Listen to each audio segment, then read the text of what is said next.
কাৰো 14 গোষ্ঠীয়ে মিয়াক অসমৰ পৰা খেদিব নোৱাৰে, কাৰো 14 গোষ্ঠীৰ সাহস নাই মিয়াক অসমৰ অধিকাৰৰ পৰা বঞ্চিত কৰিবৰ বাবে।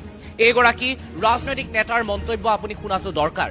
তেওঁ কৈছে যে মুছলমান লোকসকলে প্ৰথমে আল্লাহক, তাৰ পিছত কুৰাণক আৰু তাৰ পিছত ভাৰতীয় সংবিধানক গুৰুত্ব দিয়ে, আৰু ভাৰতীয় সংবিধানে তেওঁলোকক অধিকাৰ দিছে যে এই দেশত তেওঁলোকে স্বাধীনভাৱে বাস কৰিব পাৰে।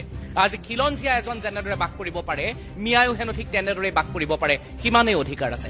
শুনক গোলকগঞ্জৰ AIUDF-ৰ এইগৰাকী নেতাৰ এই মন্তব্য।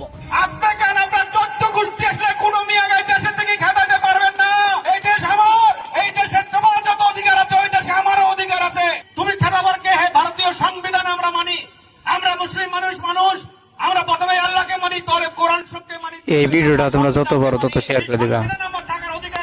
AIUDF-ৰ প্ৰধান বদৰুদ্দিন আজমলেও শেহতীয়াভাৱে মিয়াক লৈ কি মন্তব্য কৰিছে, শুনক তেওঁ মিয়াক লৈ কি মন্তব্য কৰিছে। হেমন্তৰ দাদাগিৰি নচলিব। হেমন্ত